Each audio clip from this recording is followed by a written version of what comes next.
با درود خدمت شما عزیز دلم. عزیزم در خدمت هستم با یک انرژی خانی دیگه از سری انرژی خانی های فال تاروت آدم و حوا. موضوع این لحظه انرژی خانی ما این هستش که انرژی خانی خصوصی برای شخص شما عزیز دلم، و این انرژی خانی بر اساس خواسته های شما، یعنی که اون چی که شما میخوای بدونی و از چیزی که میخوای با خبر باشی اونها چه هستن، و برای اینکه مطمئن باشی که این انرژی خانی مال شماست اسمت رو هم میگم. خوبه؟ بله. امین که کائنات هر آنچه که پنهان هست بر شما عزیز دلم همکنون و در همین لحظه آشکار کنه. با نماید خداوند و یاری کائنات انرژی خانیمون رو آغاز میکنیم. ببینیم کائنات چه مسائلی رو میخوام برای شما آشکار کنن.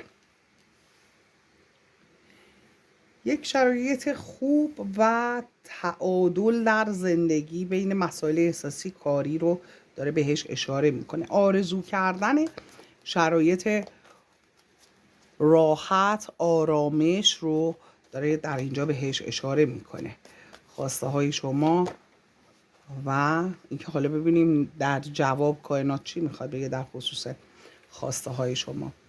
اول خواسته هاتون، بعد هم جواب های خواسته ها رو ببینیم چی میخواد بگه کائنات.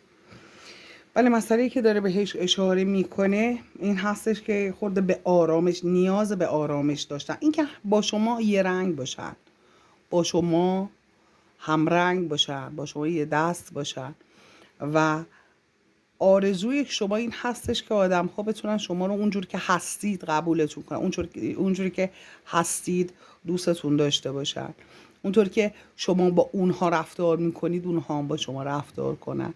خیلی اینو رو دوست دارید، شما دست دیگران رو میگیرید، اما موقعی که خب شاید وقتش بشه اون حالت وجود نداره، انگار که شما بیشتر سعی میکنید که به دیگران محبت کنید، بیشتر سعی میکنید دست دیگران رو بگیرید. یک دست و دل بازی خاصی رو در خصوص شما داره اینجا بهش اشاره میکنه. اونجوری که با هر دستی میدی با همون دست هم میگیری رو خیلی دوست داری این واقعا پیش بیاد توی زندگی برات، و اون دست و دل بازی هایی که داری از نظر مالی باشه، روحی باشه، محبت باشه، خیلی دوست داری دیگران هم با شما اونطور رفتار بکنن. دوست داری این مسئله به حقیقت بپیونده و بی انصافی صورت نگیره در حق شما.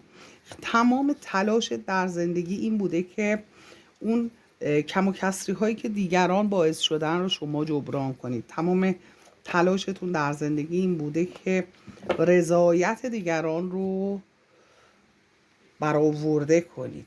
در خصوص تصمیم های مالی، مسائل مالیتون هم حتی داره نشون میده که سختی های زیادی کشیدید، مشکلات زیادی رو متحمل شدید، سختی های زیادی رو کشیدید، مسئولیت های دیگران رو حتی شما به دوش کشیدید، و اینکه ترس از دست دادن، ترس از یک سری شرایطی که واقعا احساس میکنید حق شما نیست که این شرایط باشه. همش پشت سر شما احساس میکنی که پنهانکاری هایی وجود داره، احساس میکنی که دسیسه هایی وجود داره. بلا تکلیف موندن در این زندگی خیلی اذیتت میکنه، با وجود اون همه تلاش، اینکه سعی میکنی اعتماد رو به وجود بیاری، اینکه فرد با اعتمادی هستی، ولی خب پاش که نمیفته جاش که میرسه همون رفتار رو با شما ندارن، دقیقا برعکس برخورد میکنن. منتظر هستی یک سری درها به روت باز بشه و اینکه شرایط تغییر کنه به نفعت. دوست داری یه سری مسائل برات روشن بشه، دوست داری یه چیزهایی رو بدونی در مورد فردی و این مسئله خیلی ذهنت رو درگیر کرده. شما رو فرد توانا و موفقی داره نشون میده، اما نمیدونی چرا هر موقع که پیش خودت فکر میکنی میگی نمیدونم چرا هر موقعی که میام که نتیجه بگیرم حالا شرایط تغییر میکنه، چرا اون چیزهایی که میخوام در دسترسم قرار نمیگیره. و مسئله دیگری که کائنات داره بهش اشاره میکنه تصمیم های شما هستش. تصمیم هایی که اگر انجام بشه فکر میکنید که شرایط بسیار بسیار ایدئالی رو میتونه برای شما به وجود بیاره. ولی ببینیم از دک بعدی چی میخواد جواب بده. در جواب اینها چه مسائلی وجود دارن. آمین که کائنات هر آنچه که پنهان هست رو بر شما عزیز دلم آشکار کنه. آمین.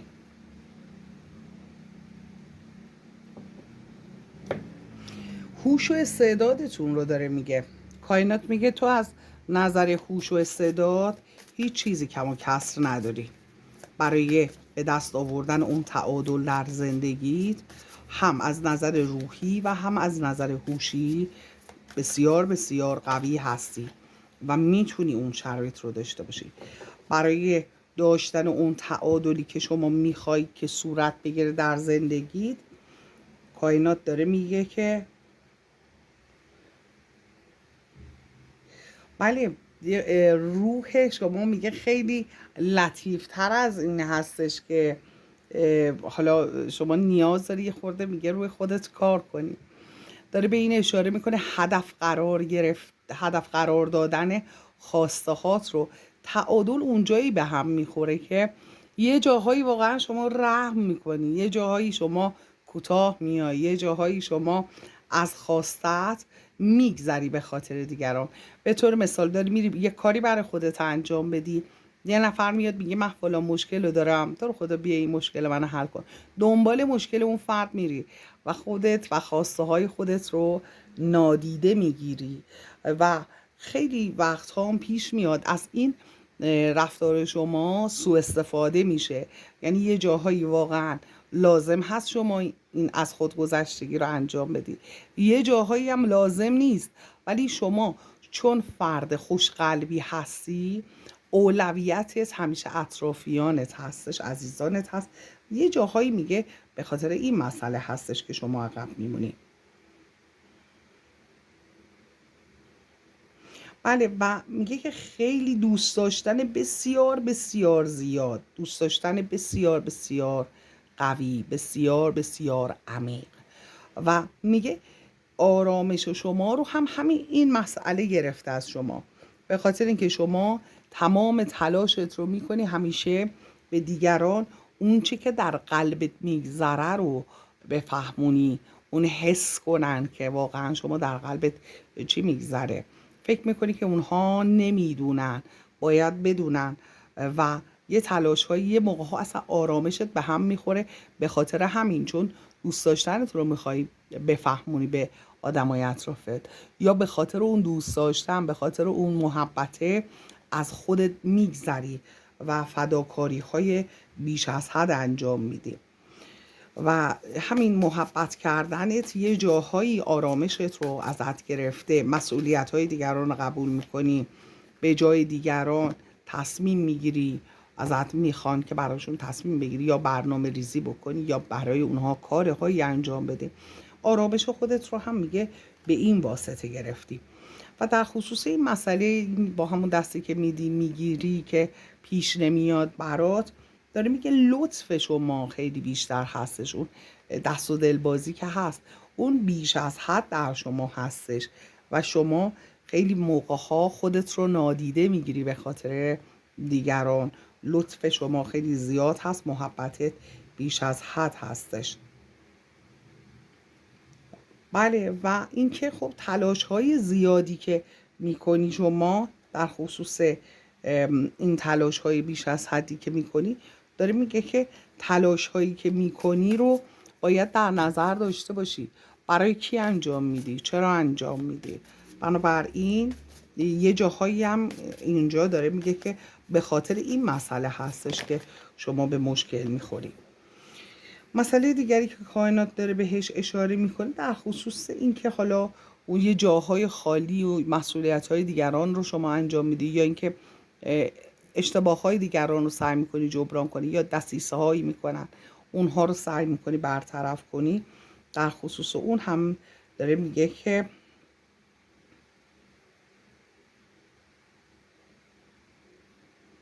بله، محبت کردن بیوقفه برای کسایی که به طور مثال به فرض مثال یه نفر با شما رقابت داره، دلت براش میسوزه وسط مسئله، یا میخوای جدی برخورد کنی، دل رحمی، باز هم داره میگه که بی وقفه عشق ورزیدن یا بی وقفه محبت کردن، یا بهتر بگیم جاهایی که نباید، نابجا محبت کردن، نابجا عشق ورزیدن، اون جایی که در زمان و جای خودش نیستش، اون موقع که داری شما از خود گذشتگی میکنی.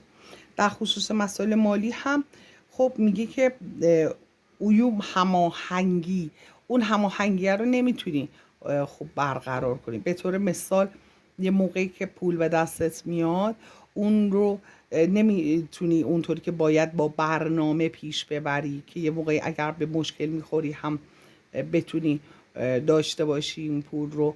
برنامه ریزی هات خورده مشکل داره.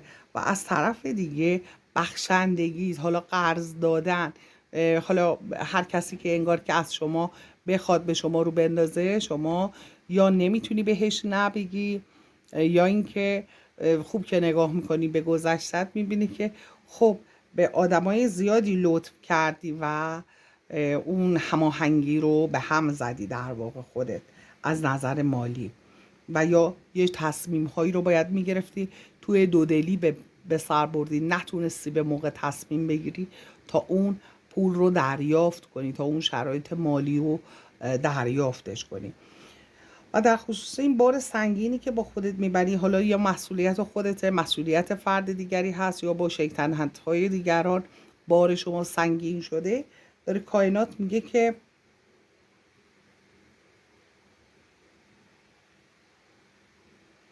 بله، میگه که سعی نکردی همیشه توی زندگیت یه چیزی رو در قبال کاری رو انجام دادن رو، یعنی که همه بار رو شما سعی کردی رو دوشت بکشی.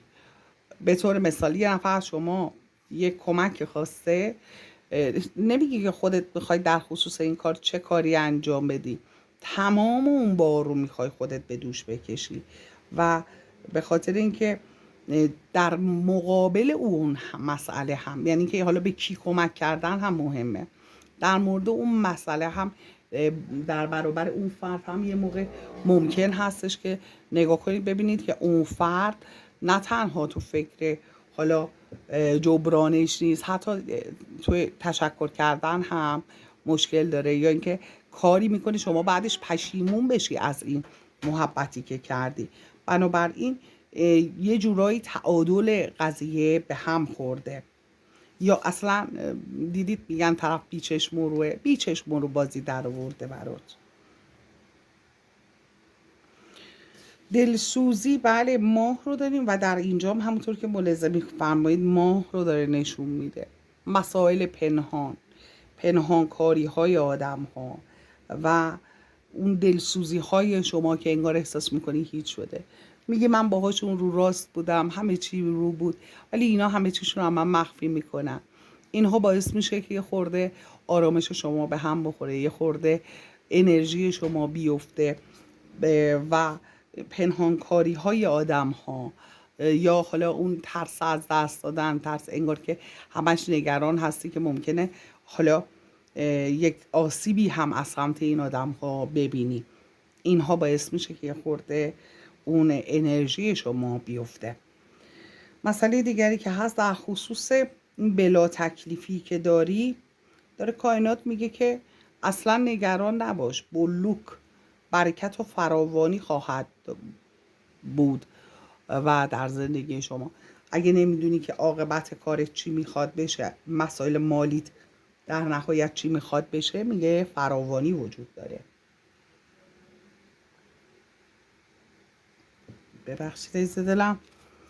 بنابراین در خصوص اون مسئله فراوانی رو داره بهش اشاره میکنه. آمین که کائنات هر آنچه که پنهان هست رو بر شما عزیز دلم همکنون و در همین لحظه آشکار کنه.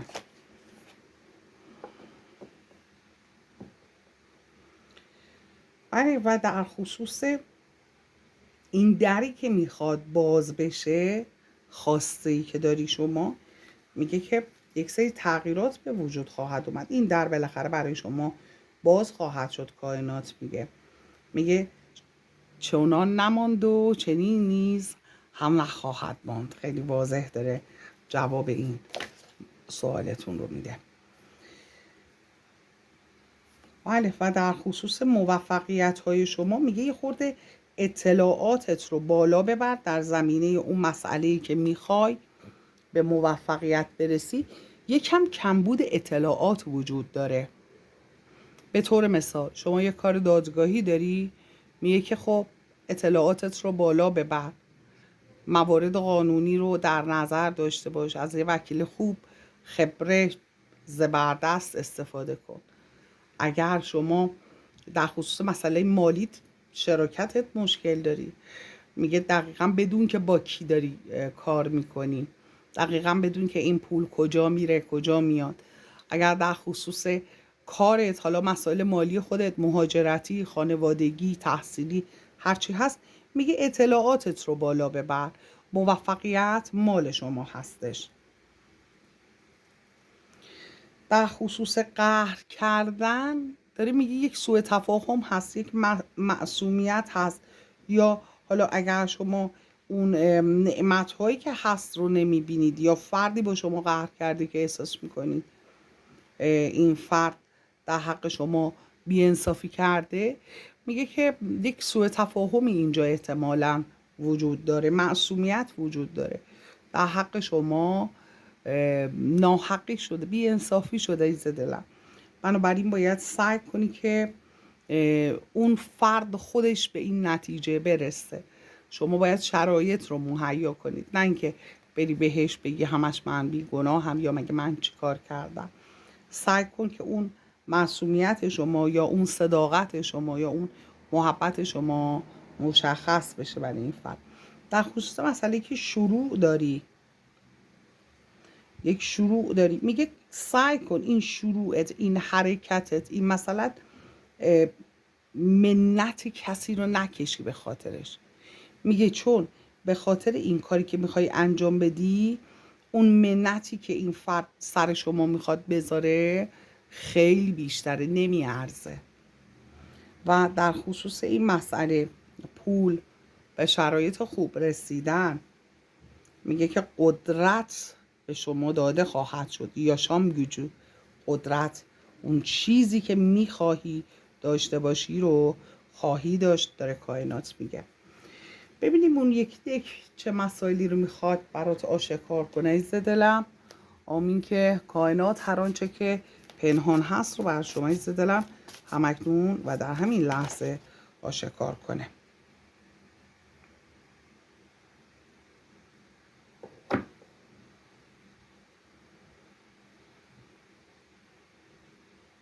بله، میگه که انگار که یه نفر دل شما رو برده، یه نفر دل شما رو برده. حالا میتونه یه فرد احساسی باشه، یا اینکه نه، یه نفر با حرفای خودش روی شما تاثیر گذاشته و یه جورایی میشه گفت یه، حالا پیش خودت فکر میکنی یه سوء استفاده ای شده یا نادیده، هر چی که هستش، از شرایطی که موجودی که راضی نیستی. ممکن هستش که این فرد نقطه ضعف شما رو بلد باشه، داره بهش اشاره میکنه. و اگر منتظر هستی یه آدم جدیدی توی زندگیت بیاد، یه نفر میاد که عاشقانه هم شما دوستش خواهی داشت. ولی کد کیهانی 888 رو داره بهش اشاره میکنه. از نظر احساسی و از نظر فراوانی در شرایطی بسیار ایدئال قرار خواهی گرفت. اگر اینجا در مرحله جواب ها هستیم ما، یعنی که اینجا اول سوال های شما بود و در اینجا داشتش سبب و علتش رو، این دک دوم میگفت سبب و علت مسائل رو، و الان در نهایت چه خواهد شد در جواب هستیم ما عزیز دلم. دوست دارم یه دونه کارت بگیریم. آمین که کائنات هر آنچه که پنهان هست رو آشکار کنه عزیز دلم. بله، و داره به این اشاره میکنه که خورشید همه چیز آشکار خواهد شد. بله، همون که علاقمندی زیاد و بیش از حد شما باعث اذیت شما شده.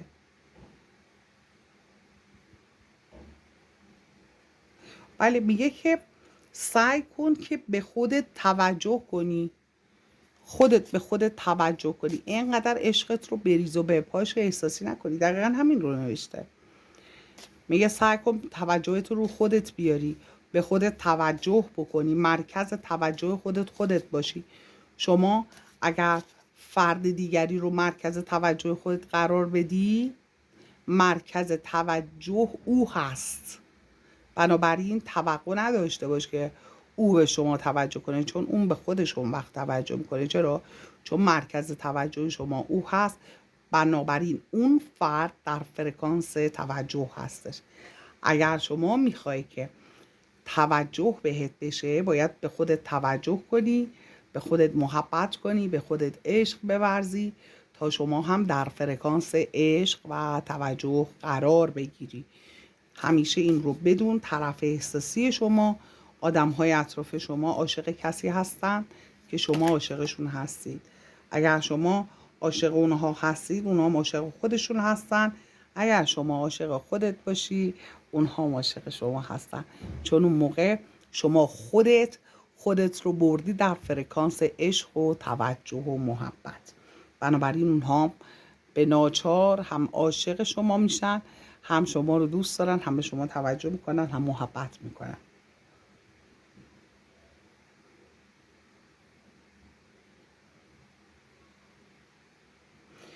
ولی در خصوص مسائل احساسی دقیقا داشت به همین مسئله لطف کردن زیاد، محبت کردن زیاد، عشق ورزیدن زیاد رو داره بهش اشاره میکنه، که میگه که باید به خودت عشق بورزی، خودت رو دوست داشته باشی عاشقانه.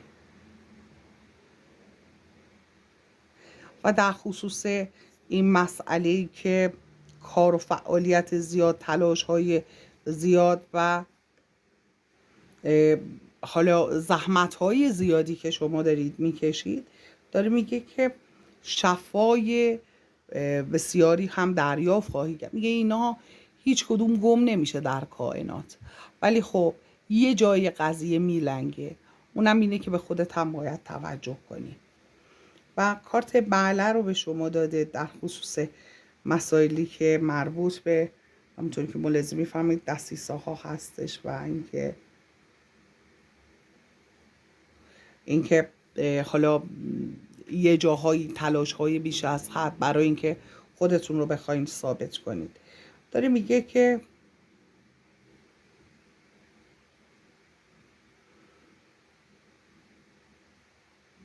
این 100% یک بعله بزرگ هستش و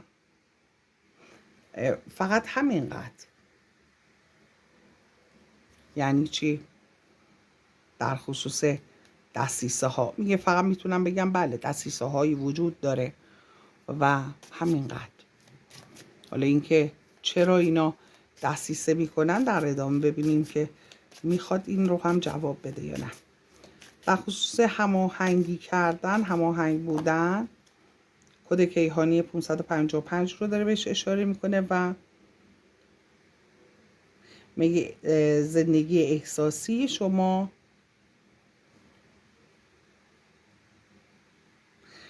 تغییر خواهد کرد. یعنی اون تعادل برقرار خواهد شد، اون هماهنگی برقرار خواهد شد.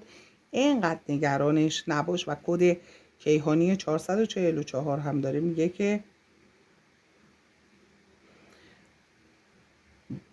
در خصوص روابط، که اینکه حالا کارشیلک به معنای متقابل هستش، کائنات که خب داره اینجا میگه، یعنی اگر تو مسائل و روابط کاری، مالی، احساسی، ترجیح احساس میکنی که همه چی یه طرفه هست، همه شما دهنده هستید، گیرنده آدمای دیگه هستن و اونها بیشتر احساس رضایت و موفقیت میکنن، میگه که تعادل در این روابط برقرار خواهد شد. یعنی همون توجه به خود رو بیارید، یکی یکی از همون بالا این چیزهایی که میگه انجام بدید، به نتیجه مطلوبتون خواهید رسید. و در اینجا هم خب ماه بود دیگه از هر دو دسته و داره در این جواب میگه که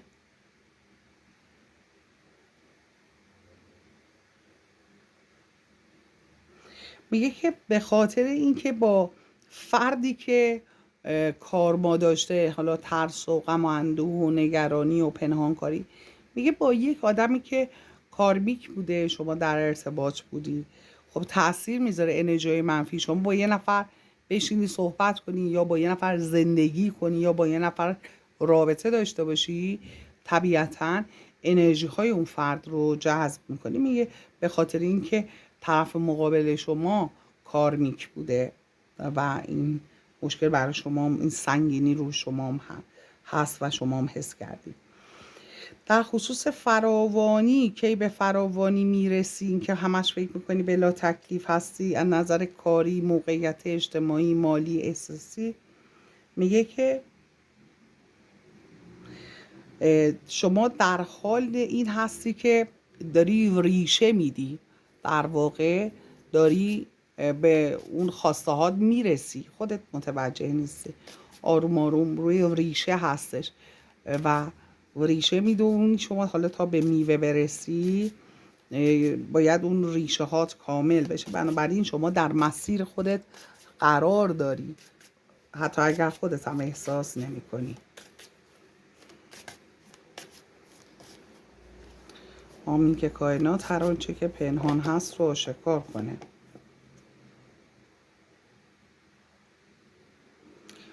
بله، و در خصوص این که میخوای یک دری باز بشه به روی شما و همه چیز تغییر درش به وجود خواهد اومد، تغییراتی به وجود خواهد اومد و شما به اون خواسته ها خواهی رسید. میگه که اون احساسات، اون چیزهایی که میخواهی رو داری زندگی میکنی. اگر میخوای این در باز بشه، بنابراین بدون که باز میشه.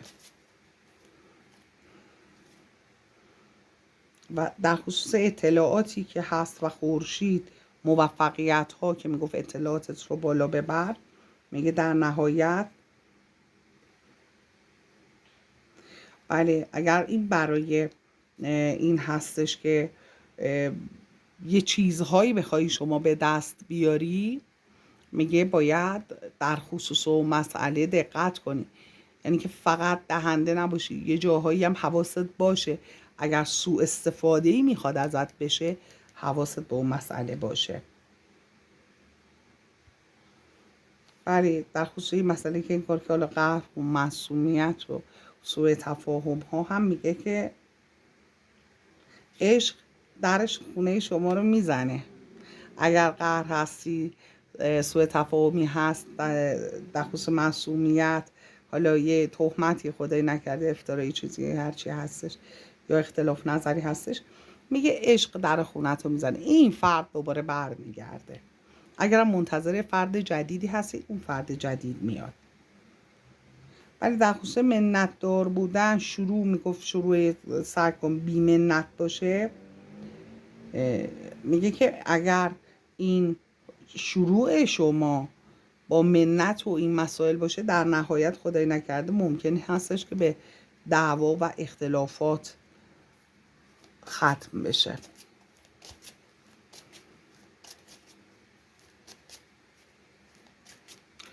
حروف اسمی که میتونم برای شما بگم حرف ب، د، ک یا گ، آ، ی، و، ش، س، ه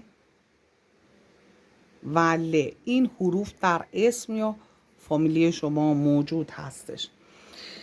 در خصوص مسئله دیگر، بله، به شرایط عالی رسیدن، قدرتش رو کائنات گفت به تو میدیم و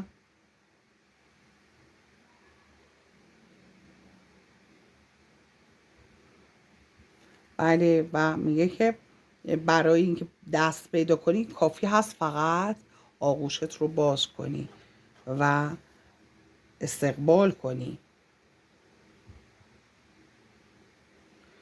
بله و اینکه میگه که بیرون خودت رو هم در آغوش بکش.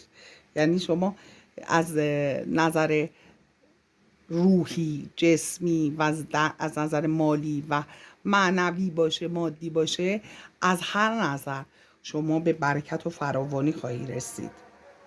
آمین.